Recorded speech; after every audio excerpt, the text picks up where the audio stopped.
Hello and welcome to our latest webinar by BIC Instruments. My name is John Kowalski. I'm part of the marketing team here at BIC and I'd like to welcome you. Today's topic, we're speaking about innovations in production, dispersing, and milling. We have our resident dispersion expert, Mr. Andy Stummer. He'll be your presenter today. In addition, we should have some time near the end for some questions and answers. If you do have a question or experiencing something in your own facility, please log that in the chat. I believe it's in the bottom right-hand corner of your screen, and we'll get to that time permitting. Also, we are recording this webinar. Immediately following, you'll receive an automated marketing email with the link. Feel free to share it around with colleagues, listen to it at a later date and time. So with that, Andy, let's kick things off to you, sir. And there you go. You're welcome. Appreciate it. Hello, everybody, and welcome to our Innovations in Production, Dispersing, and Milling seminar. Trying to get to the next slide here. Oh, there we go. You can see in a couple of weeks we have the European Coding Show in Nuremberg, Germany. We'll be there. This is actually from the last show. We'll have a lot of the equipment that we're talking about today on display. You can see right there on the right-hand side, we got some larger production machines. We will have the new ones also at this upcoming show. And in the back ground, you can see the laboratory units. We also have some small pilot scale units at the show. And we would welcome if you happen to be over there. I'll be at the show.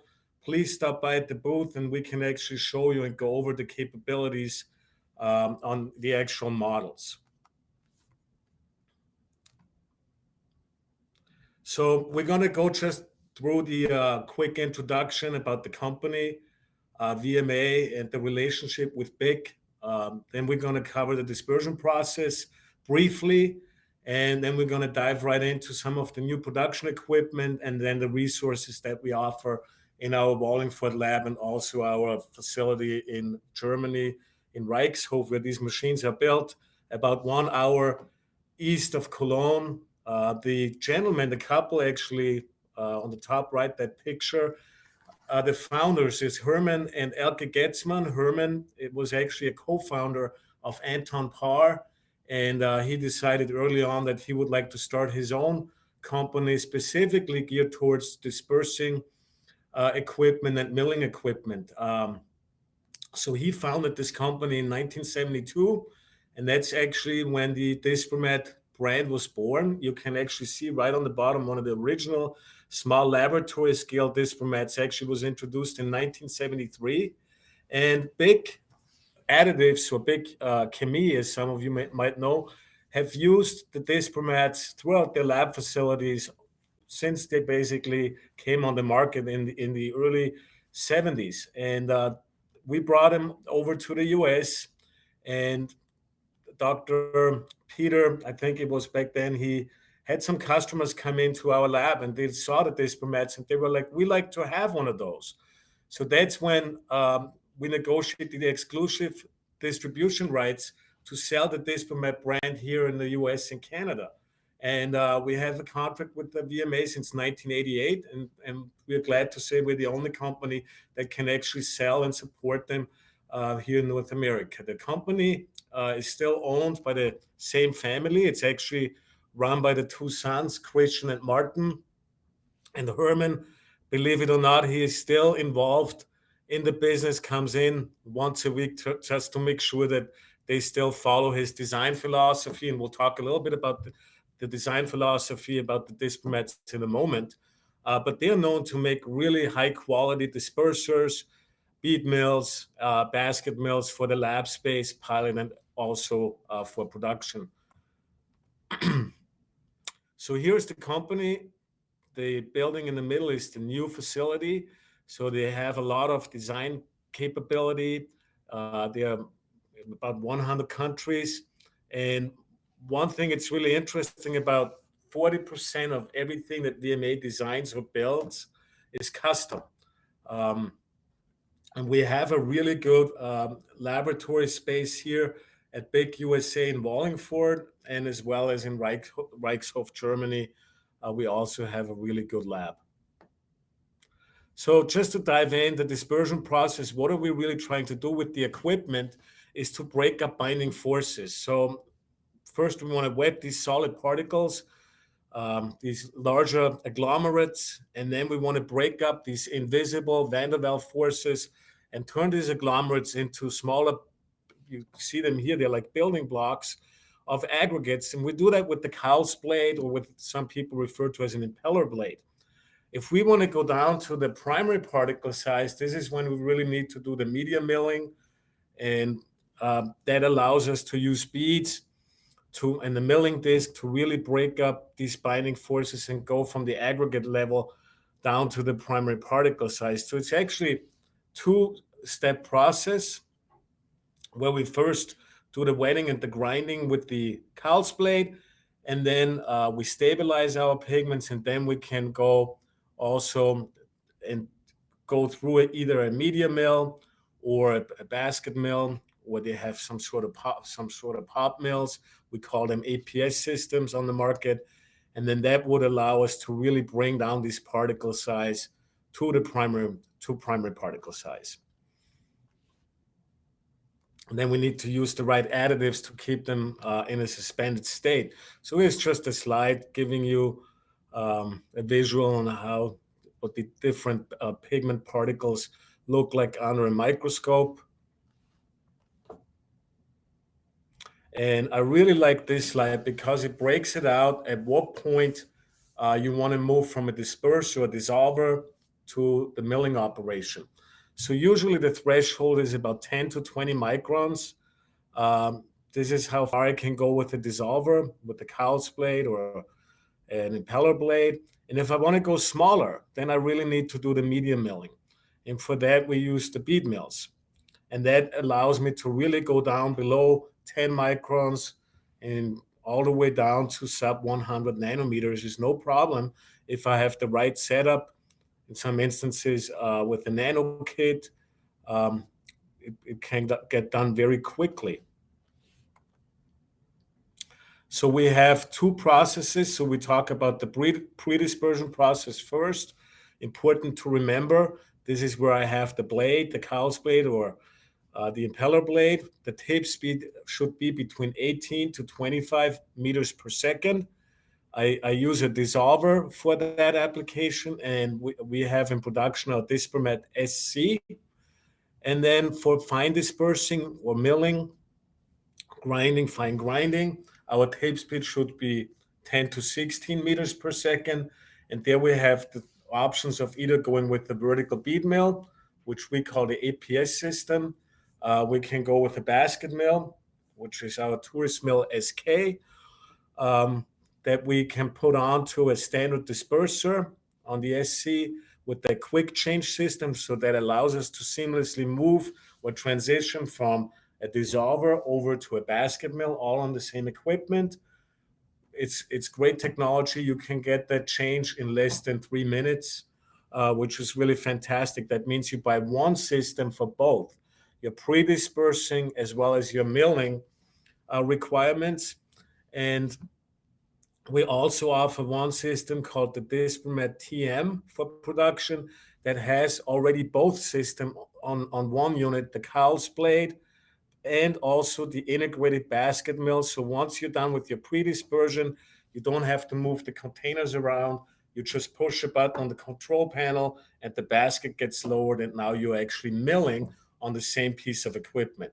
It's really cool when you see it operate. And then we have a line of horizontal bead mills, the DispersingMat RS series for production, and these are either for standard particle size down into the low micron range, or with the nano kit, we can go down super small, less than 100 nanometers for some applications.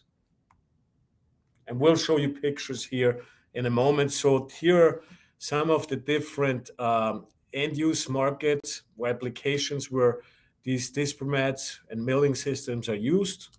So anything from dyes, inks, pigments, plastics, chemistry, a lot of battery lately. Also 3D print, cosmetics is a big user of this type of equipment. Pharma is also, but our equipment doesn't lend itself really for pharmaceutical applications because a lot of these systems require the certifications for pharma that we can get, but our equipment is not pharma certified. And then a lot of these systems also need the sterilization capabilities built in, and we don't have that also with our dispermats. So here's an example of a production facility in Europe where you can already see basket mills right up front, and then we have a dissolver, and then a basket mill, and then again a closed system that's what it looks like when it operates. And these are all based on the quick change principle, so you can seamlessly move from a dissolver over to a basket mill on the same machine. So here is your SC model up to 55 kilowatts of power. We can produce about 2,000 liters of material with this system. We have different process control capabilities, either your standard system or we have it for custom programming. Some people want to integrate a scale, for example, and want that on the display. That can all be done.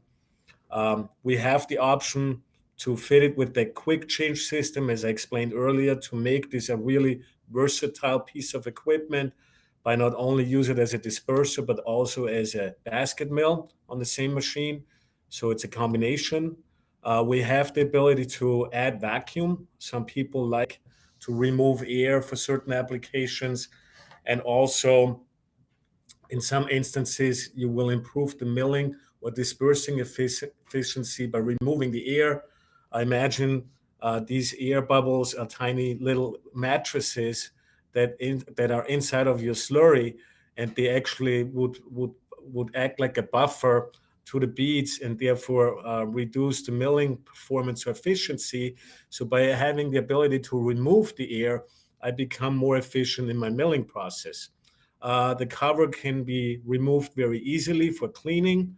And then for certain applications, if the viscosity is really high, then we offer also a wall scraper system that ensures that the container walls are always perfectly scraped and all the material is inside of in the middle of the container.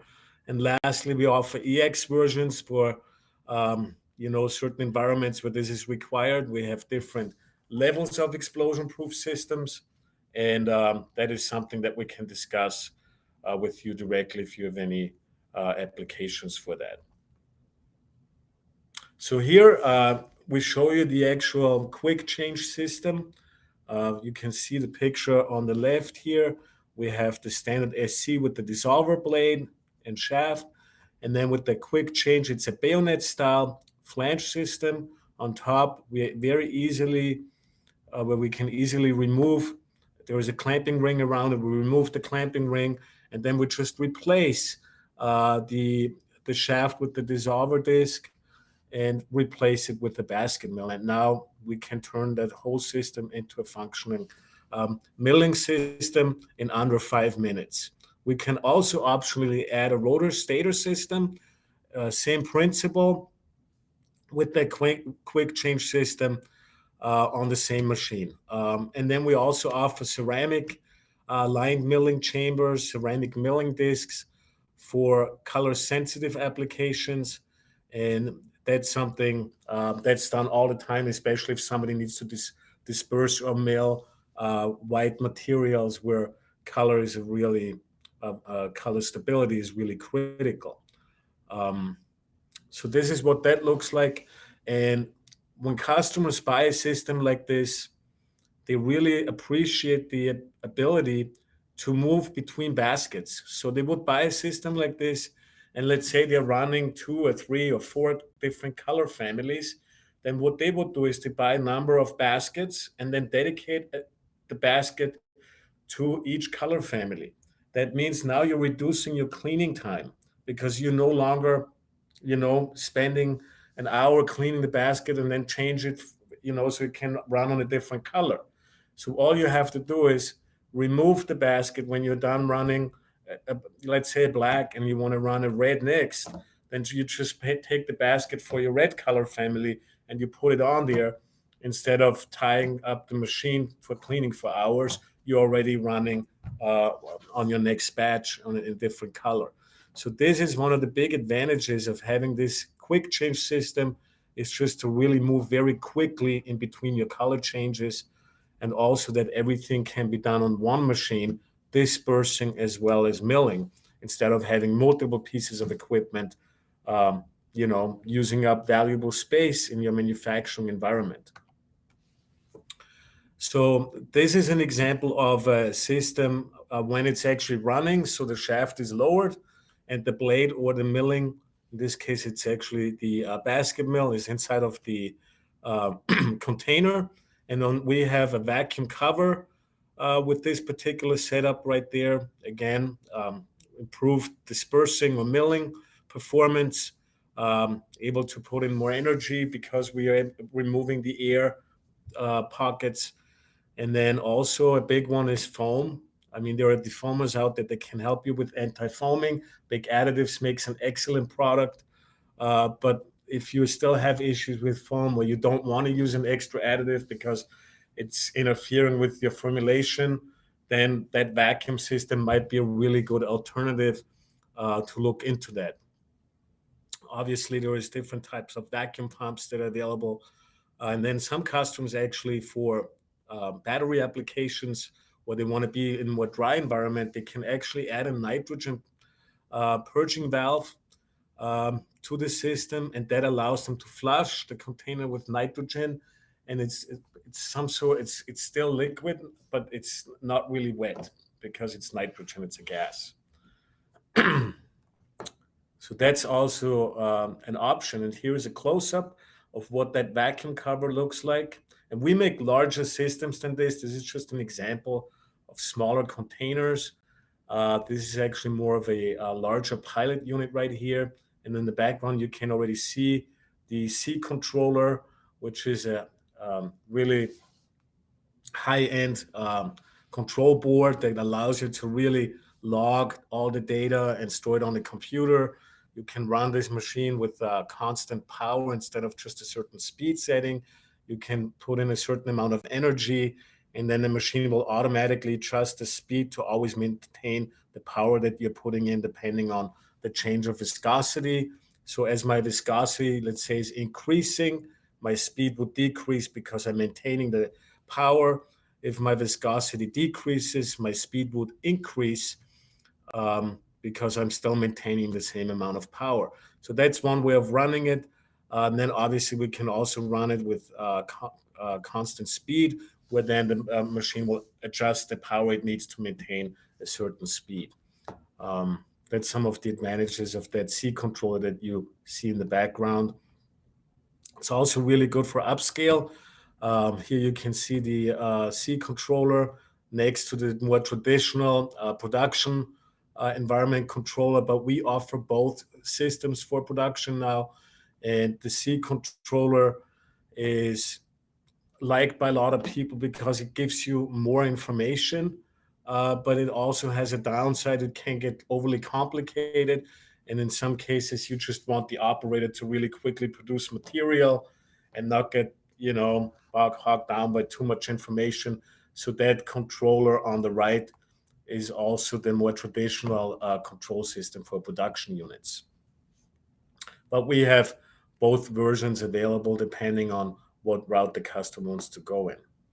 And then we have the capability of you having your programmable controller that is made by Siemens. And unfortunately, the lead time is about 1 year right now on this particular control option.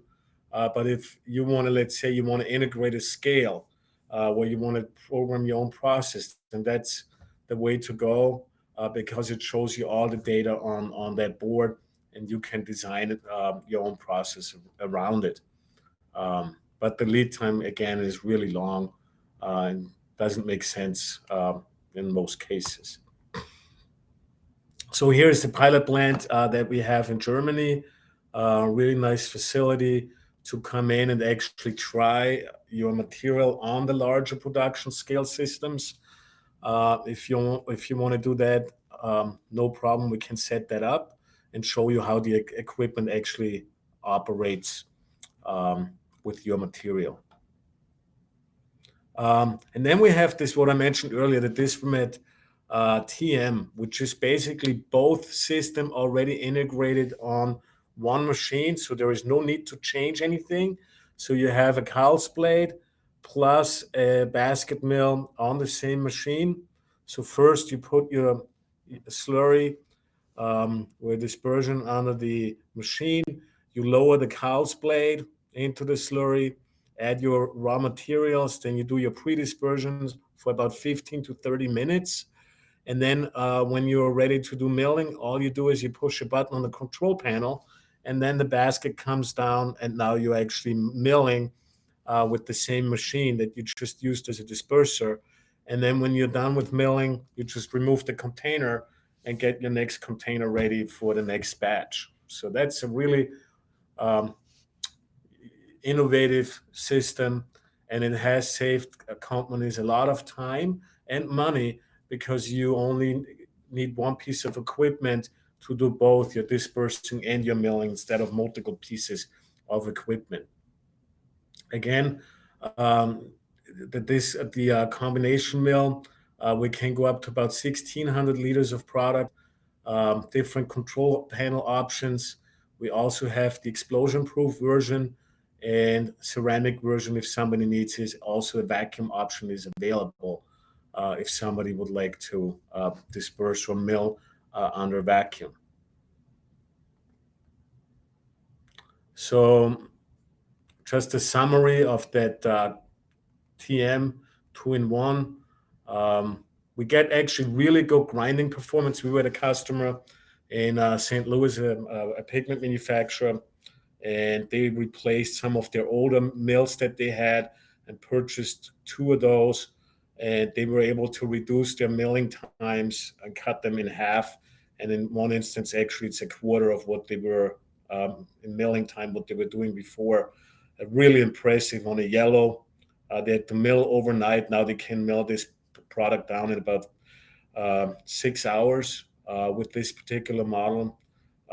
They love it. So they have had it for a number of years now, and we haven't had a single call about anything that broke or that needed fixing. So these machines are extremely reliable and really well built, so shouldn't give you any headaches in your production environment. Also, keep in mind, cleaning is very easy.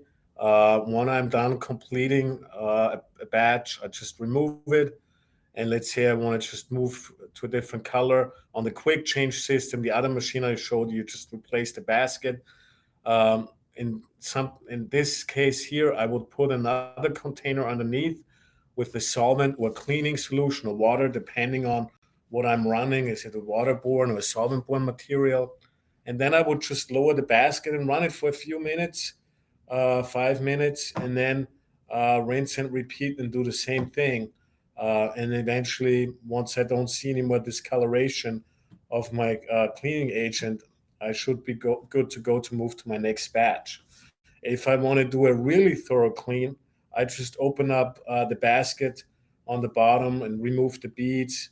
I usually put the beads in a sonicator for good cleaning, and then I just put the beads back in.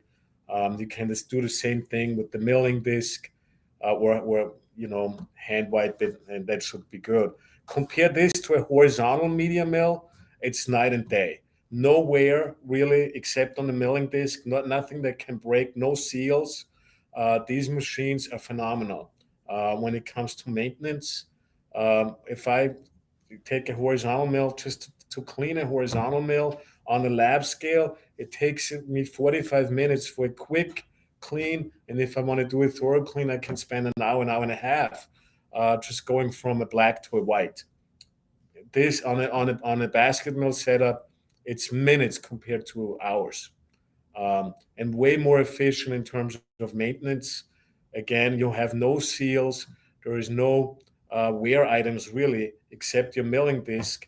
That's the only thing that you need to replace. And once in a while, maybe the screen on the bottom of the basket will wear.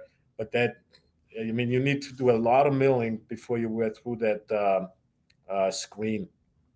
So it's not really an issue. Here is a picture of a customer that has two of these TMs, these combination systems. One on the left is actually when it's raised up, and on the right it's lowered. That's how it gets delivered. The cowl's blade is behind the gentleman with the gray sweatshirt. You can see that against the blue drum. They are not installed yet, but that's what would go on here. And then you can see it be a dissolver, and right above it is the basket mill. So it's a really cool system. Also, if you have never worked with a DisperMat before, you would just want to let you know they're extremely quiet, nothing what you've probably been used to. And also, they have very little vibration. That's another big benefit. I'm wearing a hearing set because I'm actually talking to somebody overseas as we commissioned these systems. That's why I'm wearing this to talk to them. But this was not for as a hearing protection. You don't need any hearing protection when you run the DisperMats, even at a production scale. They're that quiet. You can have a normal conversation right next to these machines and clearly understand what people are saying. It's a big, big bonus. And then we have the SK, which is a standalone basket mill, no combination system. It's just a basket mill. But you also have the option of buying that quick change system and then turn that into a disperser as well. So just as you went from the SC, which is a disperser, and turn it into a basket mill, you can take a basket mill and turn it back into a disperser with that quick change system. Also, really nice if people want to do both things, pre-disperse and mill on one machine. That is the quick change system, kind of more of a close-up. So we have on top of right below our motor flange, there is a quick change system. It's the bayonet style shaft assembly that's secured by a clamping ring that you would remove, and then you just lower, you remove the container, and then you basically lower your basket or your cowspit depending on how it's configured, and then it would sit on that portable stand, and then you just replace that with either the disperser shaft or the milling head, depending on what you're trying to run. Very, very innovative and very, very quick and easy. We have done it many times. You can really do something like this, a changeover, and I timed it once. We did it under 2 minutes, but realistically speaking, it probably take you less than 5 minutes to make that change, which is really cool. Here's just a graph of DSK. Nothing really special, just how basket mill look, what that looks like. So just a few minutes on the actual basket mill, the TML design, the tourist mill. So you have probably seen, and if you have worked with basket mills, there's some companies out there that make baskets that actually have screens on the side of the wall. We opted against that design for a number of reasons. First of all, most of your energy and milling is right inside around the milling disc. These beads fly all over the place. We did not want to have a screen on the side for the reason of wear. It will wear out much quicker than when it's on the bottom, just because of the way that the beads get thrown around the basket mill. But secondly, even more important is the amount of energy that we are putting into our mill base. This area right there where the beads are, it gets extremely hot. And we believe that this is the area that we actually need to cool efficiently. So we have a double-walled milling chamber that goes all the way around. except on the bottom where we have our screen, and that way we ensure that we have optimum cooling performance inside of our basket mill. We have the screen on the bottom, and in order for the mill to pull the slurry out of the basket, we actually have a cowls blade on the bottom of our mill that serves the purpose of moving the product out of the mill and then pushing it back to the top, where then that vortex wheel that sits above our, a pumping wheel that sits above our milling disc creates a vortex, and that sucks the mill base back into our basket for optimum movement of our slurry in and out of our basket mill. So it's a really good design. There you can see a picture of a production basket.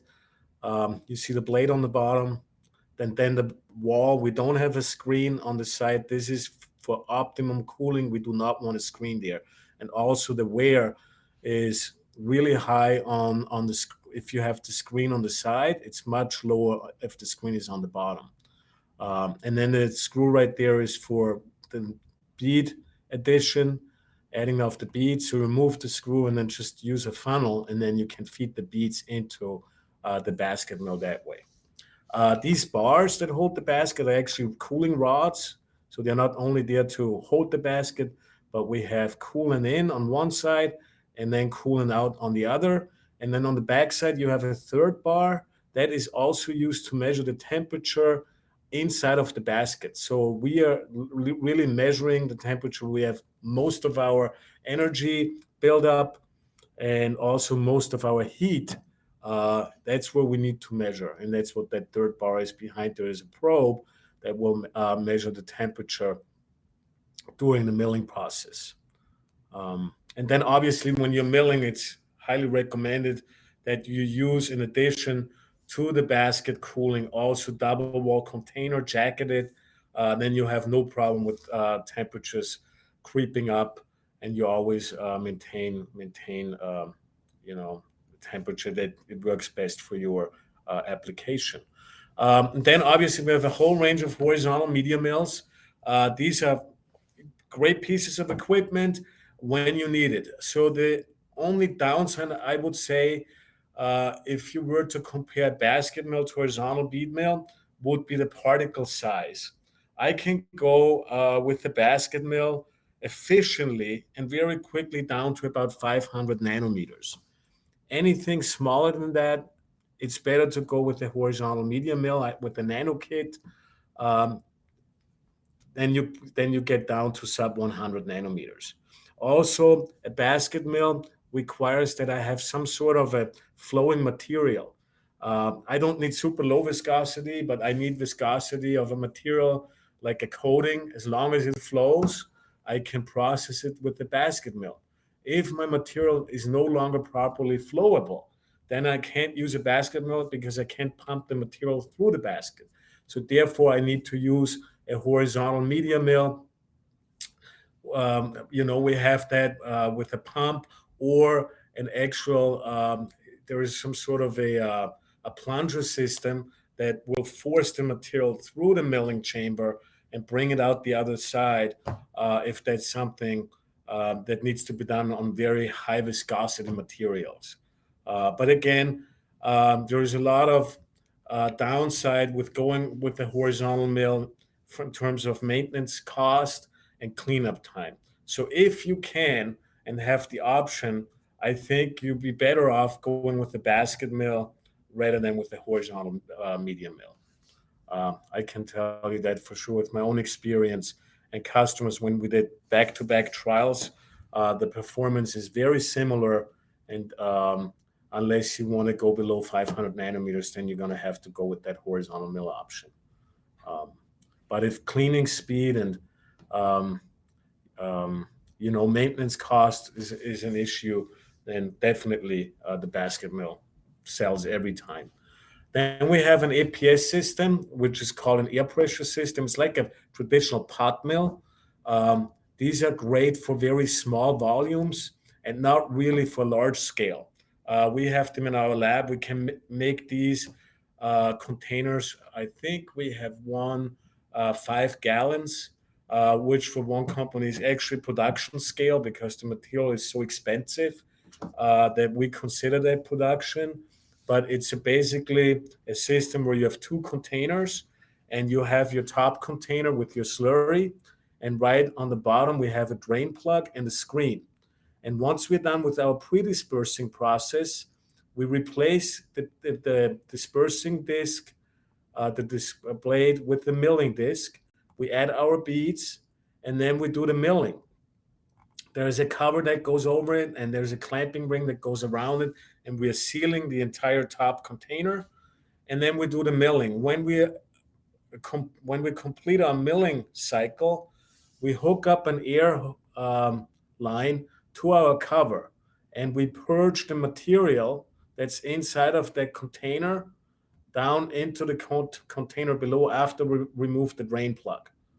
And then I have my milled material or slurry in the container below the top container, and that is my milled material. Very efficient, very effective. I can add 100% bead volume to my milling to my slurry volume. So if I have 500 milliliters of slurry, I can add 500 milliliters of beads, which makes this a very efficient and effective milling system, and also very easy to clean.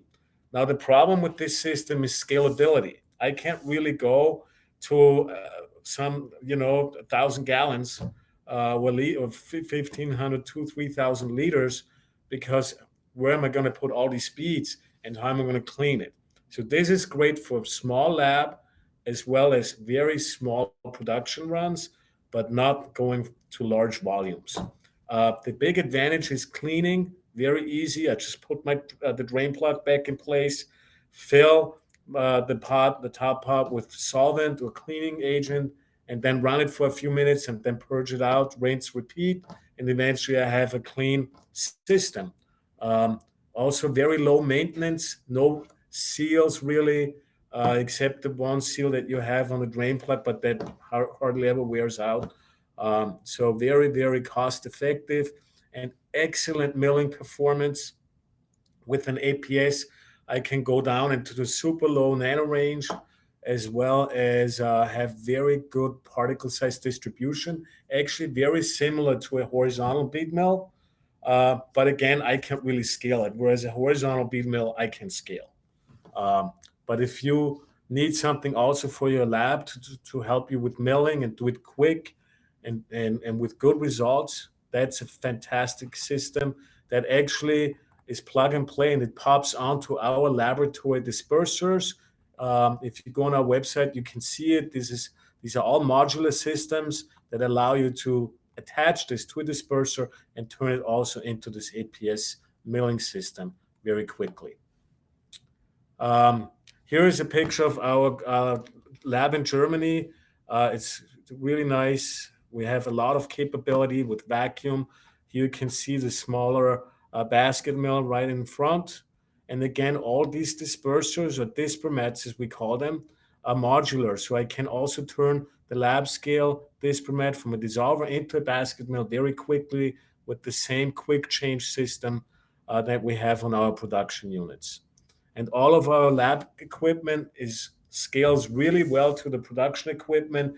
We have scalability of almost 1-to-1, which is really excellent, meaning whatever you are able to create in the lab, you should be able to produce exactly the same product in your manufacturing environment and get the same results. We have a lab space. This is an older picture. We have a lot more equipment now. This is when we just started it. This is the Wallingford, Connecticut facility. We also have a horizontal mill.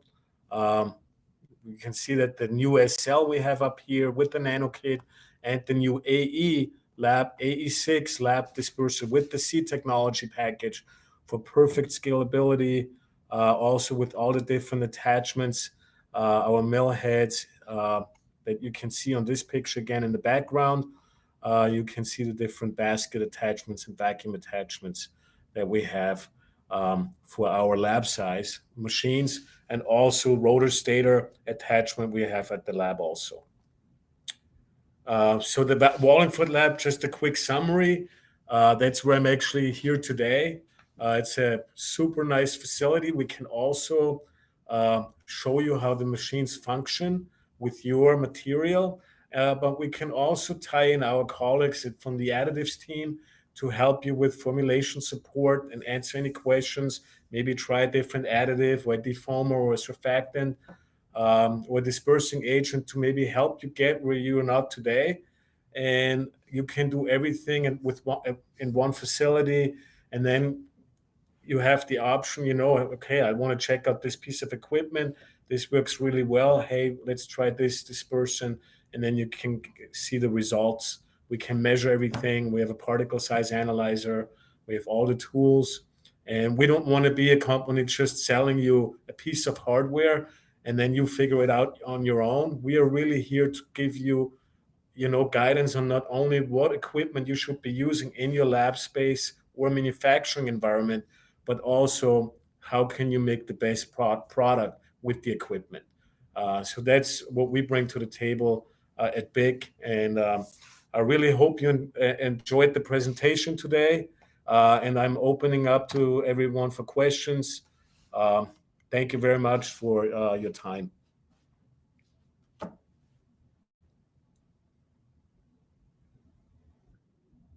A while, huh? So if anyone has any questions out there, please log them in the chat box and we'll get to them. Andy's our resident expert here. So Andy, I guess, while some folks are entering in questions they may have, what are the biggest challenges you see when, starting up a dispersion line or moving, I guess that's part one, getting into, dispersion. And then the second is, I love our flexibility moving from like a pilot production into production and just that flexibility of it. Can you talk a little more about that? What people can look for, when they're just getting started? Yeah, sure. So obviously, as you have seen in one of the earlier slides, we go into a lot of different end-use markets. And all these different end-use markets, have similar concepts. Everybody's goal is to really have smaller particles and more homogeneous product. But the issue a lot of times is, my formulation, a cosmetics product is totally different than a paint product or a battery slurry. So I need to first understand, okay, what does my formulation look like? And what is my starting point? Do I start at 70 microns, 80 microns, 200 microns? Or do I start at 10 microns? This will impact, what we need to do in terms of, designing the equipment around your process. And then where do we want to go? Do we want to go and stay at 2 microns when we start at 30? Or do we want to go down to 100 nanometers? So it's very important to have a clear understanding about, the formulation, the process, and then what also constitutes, let's say, a production run for you. Is this something that's like we have customers with very expensive raw materials that, 4 or 5 gallon is a production scale, and then we have traditional pigment manufacturers that's 2,000 liters, for example, is what they're looking for, maybe even more than that.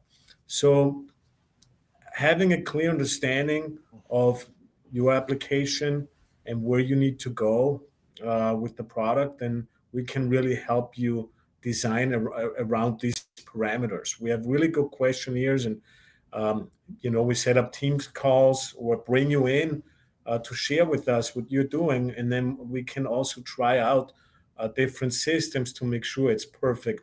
It's a perfect solution for your process. But we're really always excited to learn about new applications and help design facilities and processes, around different requirements. Yeah, no, I'm glad you brought that up. Your checklist, and from the marketing side, and from what I hear, and confirm if I'm wrong, but you really, and I know you as a person, you really get involved and just love and breathe and live this stuff. And the fact that, you're willing and you're able to, help find, true solutions, by going through these checklists, by looking through the parameters, by looking at, what are your growth projections. You take all of that stuff into account when you're developing a system, for a customer, so that it's going to meet their needs now, and then also, down the road, they're not going to outgrow it within a year or two.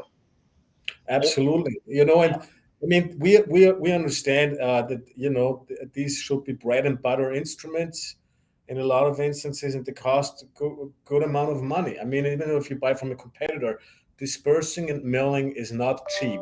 So we really want to spend ample time to understand your process and to make sure we offer you the right solution, that you don't come back in a year and say, hey, I wish it would be able to do this or that, But Right.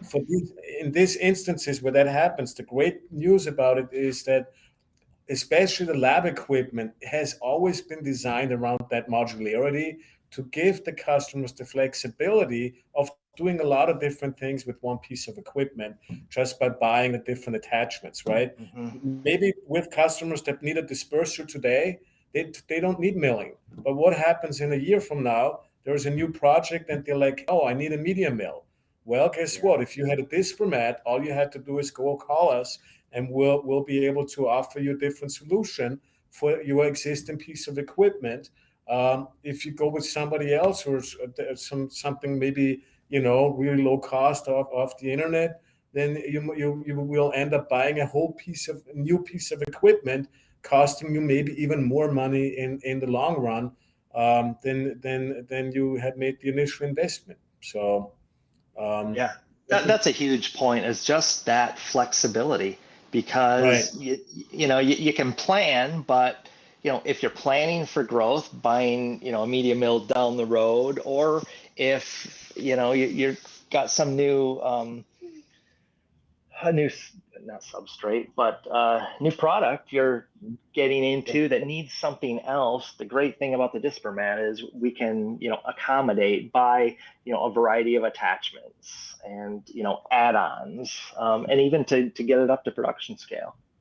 Right. So that's No, but we love talking to you and review the process with you. If you're interested in or in the market to go into production or adding capability, it might be a good time to talk to us. So lead times are coming down, not as difficult anymore as it was a year ago.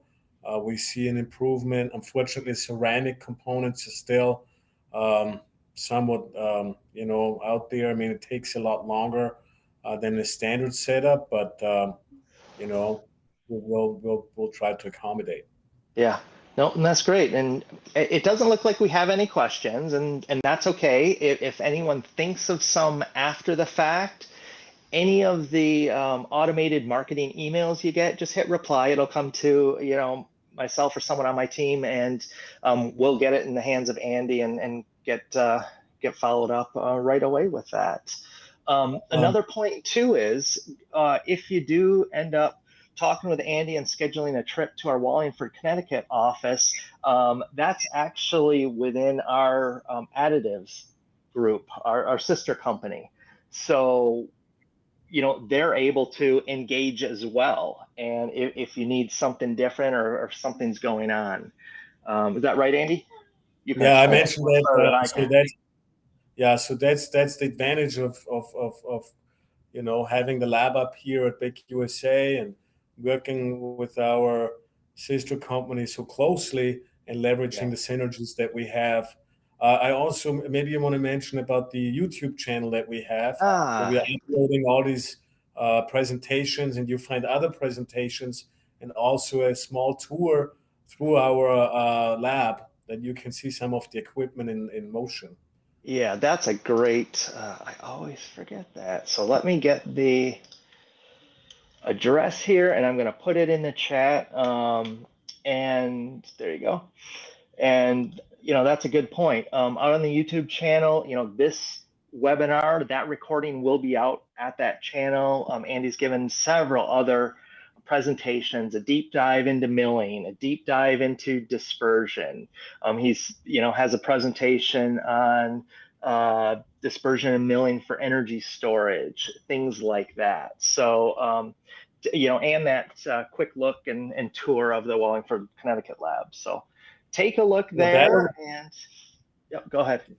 No, sorry, John. It was a little lag. But batteries are huge right now.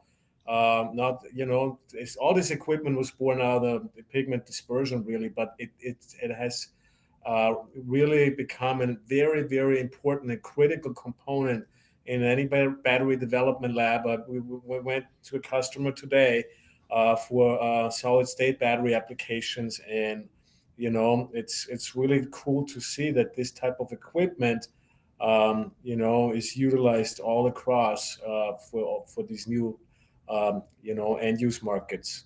And battery, I tell you, is a huge one. We also have a whole new line. I have a different presentation, but we have a new renewable energies model of our DisperMats with torque measurement sensor, capability that acts like a real-time viscometer doing the dispersion process, giving you all the data that you would get off a viscometer. Now you can get that in real time doing the dispersion process.